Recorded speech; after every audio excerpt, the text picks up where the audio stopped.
प्रिय विद्यार्थियों, स्वागत है आपका अपनी एपीएस ऑनलाइन क्लासेज में। जैसा कि आप सभी जानते हैं, हमारा 12th क्लास बायोलॉजी में मानव में भ्रूणीय परिवर्धन 33वां चैप्टर चल रहा है और इसमें हमने इससे पहले 3 भाग अपलोड कर दिए हैं और मुझे उम्मीद है आपने उन्हें अच्छी प्रकार से पढ़ा होगा, वीडियो को आपने देखा होगा और आगे भी मैं उम्मीद करता हूं कि आपको लगातार वीडियो मिलती रहेंगी। आप हमारे साथ बने रहिए, साथ ही साथ क्वेश्चंस जो हैं आपके, उन्हें आप जो भी आपके क्वेश्चंस हैं उन्हें आप पूछते रहिए, हम आपको जवाब देंगे। आज का हमारा वीडियो जो है वो मानव में भ्रूणीय अवस्थाओं का समय के साथ परिवर्तन। सभी के मन में जिज्ञासा रहती है कि भ्रूण का विकास किस प्रकार होता है। क्योंकि हमारा जो यूनिट है वो आप सभी जानते हैं, एम्ब्रियोलॉजी यानी भ्रूण का परिवर्धन वो विज्ञान है जिससे हम भ्रूण का परिवर्तन जिस विज्ञान में पढ़ते हैं उसे हम एम्ब्रियोलॉजी कहते हैं। तो आखिर भ्रूण का परिवर्धन कैसे होता है, तो अभी तक हमने जितना पढ़ा है उसको हम पूरा विस्तार से देखेंगे। यानी मानव के अंदर निषेचन, सबसे पहले हमें यह पता होना चाहिए गर्भकाल क्या है। तो आज का जो वीडियो आप देखेंगे ध्यान से, सभी के लिए कॉमन है, ये ध्यान रखना। यानी आप आगे से कभी भी आपको इस बात का, जो भी आपके मन में शंकाएं हैं, जो भी क्वेश्चंस हैं, आज वो सारे जो है दूर हो जाएंगे। कैसे हमारा विकास जब हम गर्भ में होते हैं, यानी प्रत्येक मानव जब गर्भ में होता है तो उसका परिवर्धन किस प्रकार होता है समय के साथ। यानी कहने का मतलब आप देख रहे हैं प्रथम सप्ताह में कौन कौन से परिवर्तन होंगे, द्वितीय सप्ताह में कौन से परिवर्तन होंगे। तो इस प्रकार लास्ट यानी जन्म तक हमारे शरीर में, यानी जो मानव शरीर है उसमें क्या क्या परिवर्तन होंगे, कौन कौन से अंगों का निर्माण कब कब होगा, ये सब हमें आज पता होगा और आगे से आप भी जानेंगे। तो ध्यान से बने रहिए हमारे साथ। देखते हैं, सबसे पहले हमें यह पता होना चाहिए कि मानव में गर्भकाल किसे कहते हैं। क्वेश्चन आता है गैस्ट्रेशन पीरियड क्या होता है। तो ध्यान रखना, मानव में निषेचन से प्रसव तक के समय अवधि, ध्यान रखना, निषेचन, फर्टिलाइजेशन हमने पढ़ा था, तो निषेचन से लेकर प्रसव तक की समय अवधि। प्रसव किसे कहते हैं? जब शिशु का जन्म हो जाता है उसको हम प्रसव कहते हैं, ठीक है। तो जन्म तक की अवधि जो है वो गर्भकाल कहलाती है, जिसे हम प्रसव यानी गैस्ट्रेशन पीरियड या गर्भकाल या जिसे हम कहते हैं, कई नामों से हम इसको जानते हैं, गर्भावधि भी कहते हैं, प्रेगनेंसी पीरियड, राइट। तो मानव में गर्भकाल, अब क्वेश्चन ये आता है आखिर कितने समय का होता है। अलग अलग प्राणियों में अलग अलग समय का होता है, ठीक है। जैसे अगर हम बात करें चूहे की बात करें तो उसमें 21 दिन का गर्भकाल होता है, मात्र 21 दिन, ठीक है। इसी प्रकार आप देखें तो जो मुर्गी है उसमें भी बहुत कम समय का है, ठीक है। तो यहाँ आप देख रहे हैं मानव के अंदर जो गर्भकाल की अवधि है वो 266 से 270 दिन होती है। कितनी होती है? 266 से 266। अपनी एनसीईआरटी की और आरबीएससी की जो बुक है उसमें 266 दिन है, लेकिन ध्यान रखना ये कम ज्यादा भी हो सकती है। हार्मोनल इनबैलेंस के कारण, हार्मोन के कम और ज्यादा स्राव से, एबनॉर्मलिटी के कारण भी ये कम ज्यादा हो सकती है। कई बार हमने सुना होगा कि जो है भ्रूण जो है 9 महीने से पहले यानी 7 महीने में भी जन्म लेता है, ठीक है। कई जगह आती हैं केस, तो ये अपवाद हैं। सामान्य जो है वो 266 से हम मानते हैं 270, ये रेंज है, अधिकतम 270 दिन की अवधि होती है गर्भकाल। इसको अगर वीक में बताएं तो हमने पहले भी प्रीवियस वीडियो में आपको बताया है 38 वीक्स, यानी अगर सप्ताह में आपसे पूछा जाए तो ध्यान रखना इसी को ये घुमा फिरा के सप्ताह में, महीनों में और दिनों के अंदर अलग अलग है। तो ऑप्शन क्वेश्चन आते हैं जैसे नीट के एग्जाम होते हैं, मेडिकल एग्जाम, तो वहां हमने तो याद किया 9 माह, ठीक है, या 266 दिन। अब वहां लिखा आ गया ऑप्शन क्या 38 वीक, तो कंफ्यूज नहीं होना है। 38 वीक अगर हम इसको यानी हफ्ते बनाएंगे, वीक बनाएंगे तो 38 वीक बनेंगे। लगभग माह की बात करें तो 9 माह, ठीक है। और दिन कितने हैं? 266 से 270 दिन। अब बात करते हैं कि यहां पर किस प्रकार चेंजेस आते हैं। तो सबसे पहले प्रथम सप्ताह में क्या क्या होगा। तो जो पहला वीक होता है निषेचन के बाद, पहले वीक में क्या क्या भ्रूणीय परिवर्तन होंगे। तो देखिए 24 से लेकर 30 घंटे में निषेचन होता है। यहां से हमने स्टार्ट किया, यानी प्रारंभ में, यानी जब जिसे हम कहते हैं यानी जो सेमिनेशन होता है, ठीक है, उसके बाद निषेचन होने में लगभग 30 घंटे का समय लगता है, ठीक है। स्खलन के बाद लगभग 30 घंटे के बाद निषेचन होता है। तो जैसे ही निषेचन होता है, हमें पता है अंडवाहिनियों में जो है अंडाणु होता है, ठीक है, और अंडाणु जो है अंडवाहिनियों में होता है और यूट्रस से होते हुए स्पर्म्स जो है यहां तक पहुंचते हैं। तो इतना समय लगता है, लगभग 30 घंटे का समय।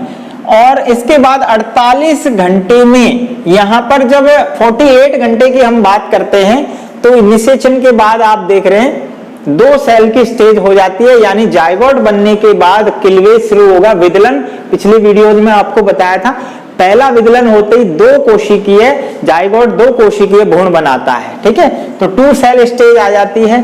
फिर तीसरे दिन की हम बात करें तो मोरूला का निर्माण होता है। मोरूला, जिसको आपको बताया तूतक। मोरूला जो है वो एक ठोस गेंद के समान संरचना होती है, बहुकोशिकीय, जिसमें आपको बताया जो कोशिकाएं होती हैं उनको ब्लास्टोमियर्स कहते हैं। मोरूला के निर्माण को क्या कहते हैं? मोरूलेशन कहते हैं, मोरूला भवन कहते हैं। इसके बाद चौथे दिन आप देखिए, चौथे दिन कोरक पुटी गर्भाशय में प्रवेश करती है। जो कोरक पुटी होती है, ब्लास्टोसिस्ट, मानव में आपको बताया ब्लास्टोसिस्ट, मोरूला के बाद क्या बनेगा? ब्लास्टूला बनेगा। और ब्लास्टोसिस्ट जो होती है, कोरक पुटी, वो आपको बताया था एक अंगूठी के समान जो है स्ट्रक्चर होती है, ठीक है, जिसके अंदर ये कोरक पुटी है, ठीक है।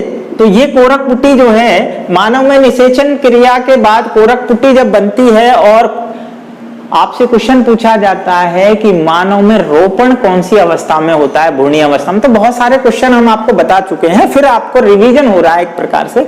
तो यहाँ पर कोरक पुटी अवस्था जो है कहां पर आ रही है? यूट्रस के अंदर आ जाती है। और इसके बाद आपको बताया रोपण कब होता है? लगभग 6 से, यानी कई जगह जो है आपको 6 से 8 लिखा होगा, लेकिन यहाँ पर 7 से 8 दिन में रोपण हो जाता है। निषेचन के 7 से 8 दिन बाद रोपण हो जाता है। रोपण का मतलब क्या है? कोरक पुटी अवस्था जो है वो यूट्रस की एंडोमेट्रियम से चिपक जाती है। इस क्रिया को रोपण या इम्प्लांटेशन कहते हैं। बात क्लियर हो गई? आगे चलते हैं। सेकंड वीक की हम बात करते हैं, द्वितीयक सप्ताह।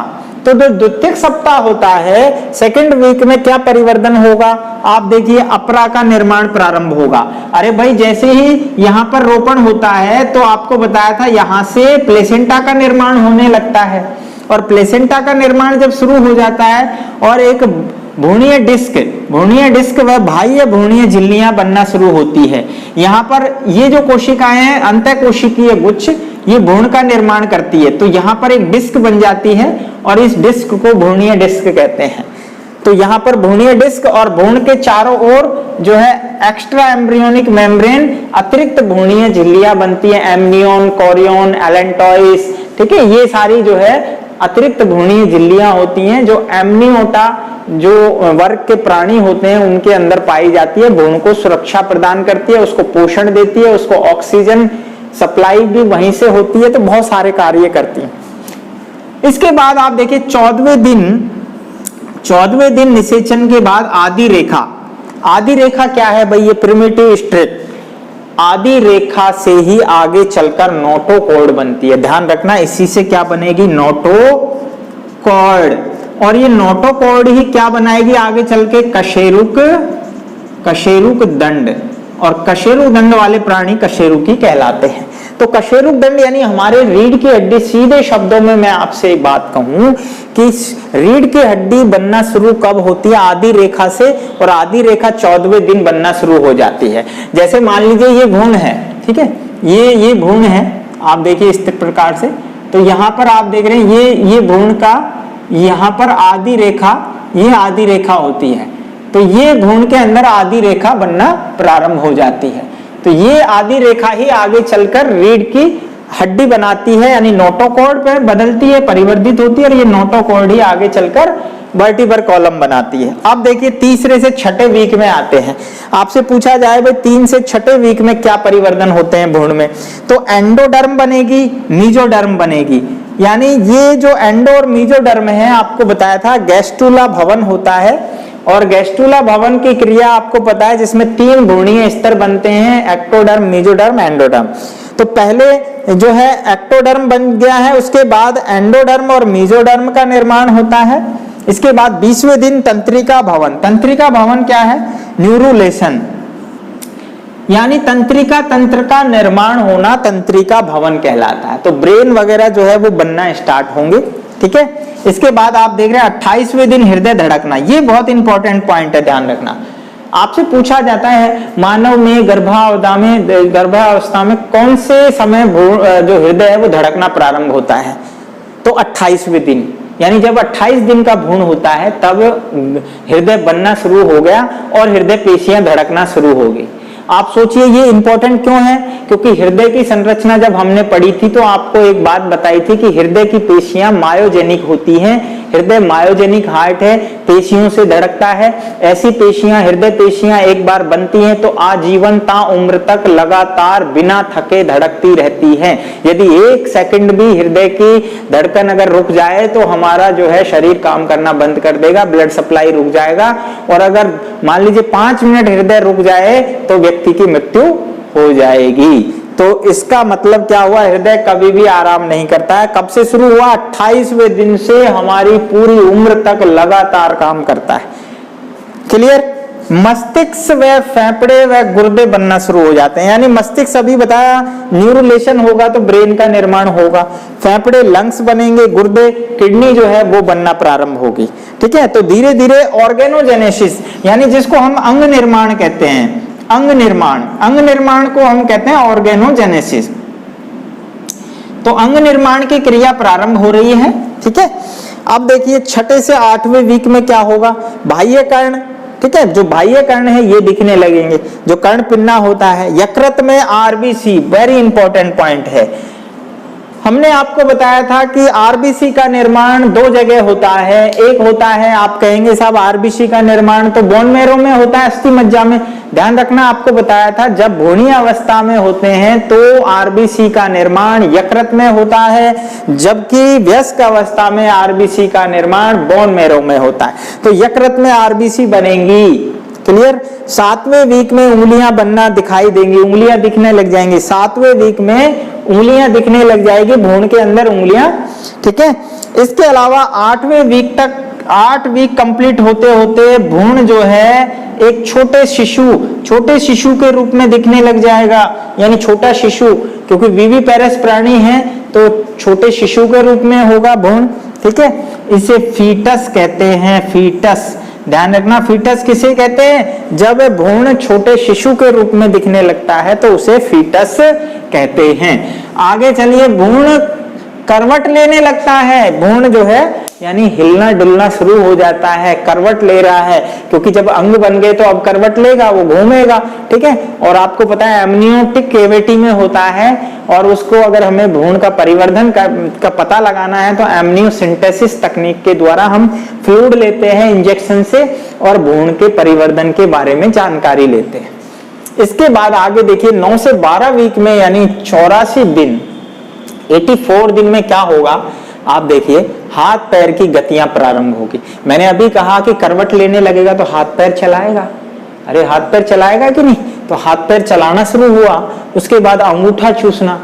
अब आप कहेंगे साहब अंगूठा, ये भी एक क्रिया होती है, क्योंकि भ्रूण के अंदर क्या होता है, ये एक ऐसा मतलब वो है कि जो भ्रूण को आगे चलकर पता है उसे फीडिंग करनी है, तो उसे जो चीज हाथ में आती है, क्योंकि हम जब भ्रूण में जब हम गर्भ में होते हैं तो हमारे हाथ इस प्रकार होते हैं, तो वो सीधा जो है मुंह के पास होता है, तो अंगूठा चूसने लगता है। आप सोच रहे आपने भी अंगूठा चूसा होगा जब आप गर्भ में होंगे। ये लगभग जो है हम मान के चलते हैं कि भ्रूण जब गर्भ में होता है तो वो अंगूठा चूसता है, ठीक है। इसके बाद पलकें बंद रहती हैं, ऐसे पलकें तो खुलेंगी नहीं, पलकें डेवलप हैं, बंद हैं। इसके अलावा सबसे जो महत्वपूर्ण पॉइंट है, इस पर मैं फोकस करना चाहूंगा आप सभी का, लिंग का विकास होता है और लिंग की पहचान हो जाती है। अब आप ये कहते हैं भाई लिंग का निर्धारण तो निषेचन के समय ही हो जाता है। हम जानते हैं लिंग का निर्धारण निषेचन के समय हो जाता है कि बनने वाली संतति मेल होगी या फीमेल, लेकिन जब पता हमें कब लगेगा, पहचान, तो पहचान यानी सेपरेशन जब होता है तो वो लगभग यानी 9 से 12 वीक के समय में होता है। और इसी समय लोग क्या करते हैं, जो तकनीक होती है, हमने तकनीक बनाई जो है अल्ट्रासाउंड, ठीक है, एमनियोसिंथेसिस, तो उससे हम भ्रूण के परिवर्धन का पता लगाते हैं कि कोई विकृति तो नहीं है। लेकिन आजकल उसका मिसयूज होने लगा है।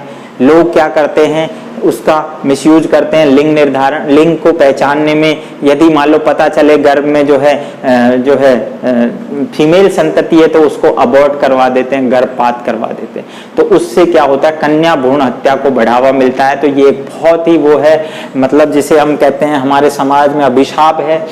तो इसको भी सरकार ने तेजी से लेके तुरंत कार्रवाई से इसको बैन कर दिया है, बहुत ज्यादा अपराध की श्रेणी में घोषित किया है। इसलिए ये जो है ध्यान रखने की बात है, हमें भी आगे, हम जागरूक नागरिक हैं, जागरूक स्टूडेंट हैं, आगे चल के हमें भी ऐसा नहीं करना है। 11वें सप्ताह में जमाई लेने लगता है। कौन? भ्रूण।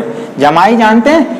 तो उबासी या जमाई जो होती है वो आना शुरू होती है, होठ नाक भ्रूण विकसित हो जाते हैं। यानी अब धीरे धीरे हम कंप्लीट भ्रूण की ओर बढ़ रहे हैं, उसके सभी ऑर्गन्स का निर्माण कंप्लीट हो रहा है। इसके बाद अब हम माह की बात करते हैं, 3 से 4 माह, ठीक है, सप्ताह से अब हम माह पे आ जाते हैं। लगभग 3 से 4 महीने का जब भ्रूण हो जाए, आप देखिए 3 महीने का लगभग भ्रूण होता है। इससे पहले की अगर हम बात करें तो तभी जो है लिंग की पहचान हो जाती है। 3 से 4 माह स्वाद कलिकाओं का निर्माण हो जाता है, विकसित हो जाती है, यानी भ्रूण को टेस्ट लेने की जो है क्षमता विकसित हो जाती है। आंत्र में उसके ग्लूकोज पाचन की क्षमता, यानी अगर उसको ग्लूकोज पिलाया जाए तो वो उसकी आंत्र पचा सकती है। लेकिन ऐसा नहीं है कि वो ग्लूकोज ले रहा है अंदर, ठीक है, अभी आंत्र डेवलप हो रही हैं।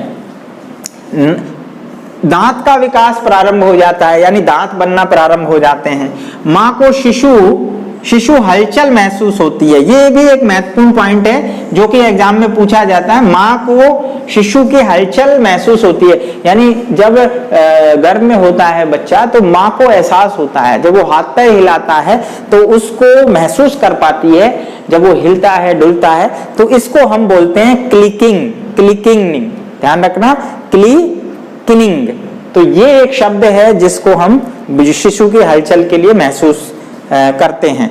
नेक्स्ट है 4 से 6 माह, श्वास नली विकसित हो जाती है, यानी शिशु में श्वास लेने की, यानी वो ले सकता है।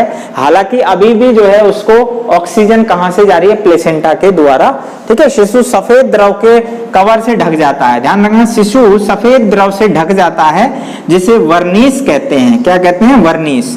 तो ऐसे में क्या होता है, शिशु एक सफेद जो है कवर से ढक जाता है, एक आवरण होता है व्हाइट। आपने देखा होगा कई बार एनिमल्स के अंदर जब जो है शिशु यानी उसका प्रसव होता है तो वो बाहर एक कवच के द्वारा ढका रहता है, जिसे वर्निस कहते हैं। ये एक सफेद द्रव होता है जो एक परत के रूप में इसके ऊपर सुरक्षा का आवरण होता है। ध्वनि के प्रति अनुक्रिया शुरू कर देता है। आपने सुना होगा कि कान डेवलप हो गए और ध्वनि सुन सकता है। आपने अभिमन्यु का उदाहरण पढ़ा होगा महाभारत में। तो ये बात बिल्कुल सही है, वैज्ञानिक सत्य कर चुके हैं प्रमाण के द्वारा कि भ्रूण जब गर्भ में होता है तो उसको सुनने की क्षमता होती है और वो बाह्य एनवायरनमेंट में जो ध्वनि की तरंगे हैं उनको महसूस करता है और उसके प्रति अनुक्रिया दर्शाता है। बाल विकसित होने लगते हैं, सिर पर बाल, शरीर पर बाल आने लगते हैं। 6 से 9 माह की हम बात करें तो यहाँ पर लगभग शरीर में मस्तिष्क का और शरीर का तीव्र विकास होता है। तो तेजी से मस्तिष्क लगभग कंप्लीट सा ही हो जाता है और शरीर का तेजी से विकास होता है। अश्रु ग्रंथि यानी आंसू ग्रंथि डेवलप हो जाती हैं। द्राण ग्रंथि, सूंघने की जो है ग्रंथि है वो क्षमता डेवलप हो जाती है। त्वचा पर ताप नियंत्रण के लिए वसा निर्माण, जो हमारी त्वचा है इस पर जो है वसा ग्रंथियां होती हैं, वसा कोशिकाएं होती हैं, आपको पता है जो सेरुमिन जो है ये तेल ग्रंथियां जिनको हम कहते हैं, तो वो डेवलप होती हैं क्योंकि वो ताप नियंत्रण का काम करती हैं। प्लेसेंटा से अब इसके बाद जब कंप्लीट हो जाता है भ्रूण का विकास, तो हमने कहा क्या होता है प्लेसेंटा से, तो एस्ट्रोजन का स्राव होगा। क्या होगा प्लेसेंटा से? एस्ट्रोजन का स्राव होगा। और पीयूष ग्रंथि से सबसे महत्वपूर्ण हार्मोन कौन सा है? ऑक्सीटोसिन। ध्यान रखना, ऑक्सीटोसिन हार्मोन स्रावित होता है और ये हार्मोन प्रसव पीड़ा के लिए जिम्मेवार है। तो जैसे ही ऑक्सीटोसिन हार्मोन स्रावित होगा तो सीधा पीयूष ग्रंथि ऑक्सीटोसिन से जो है प्रसव पीड़ा तेज करेगी। जो यूट्रस है उसकी दीवार बहुत तेजी से संकुचन होगा, जिससे क्या होगा? पेन उत्पन्न होगा, और उस पेन के को ही हम लेबर पेन यानी प्रसव पीड़ा कहते हैं। और इस प्रसव पीड़ा से ही शिशु का जन्म होता है। तो आपको बताया था कई बार जो है प्रसव पीड़ा कम होती है तो हमें बाहर से इंजेक्शन देना पड़ता है और शिशु का जन्म संभव होता है। तो आज की वीडियो में आपने देखा कि किस प्रकार भ्रूण का परिवर्धन होता है समय के अनुसार। आप सभी को जो है अपनी कॉपी में नोट डाउन कर लेंगे। प्रथम सप्ताह में क्या क्या चेंज हुआ, मेन चीजें ध्यान रखेंगे। द्वितीय सप्ताह में तो इस प्रकार हमने कंप्लीट आपको बताया कि भ्रूण का परिवर्धन किस प्रकार होता है। तो मिलते हैं नेक्स्ट वीडियो में, तब तक आप लगातार हमारी वीडियो देखते रहिए।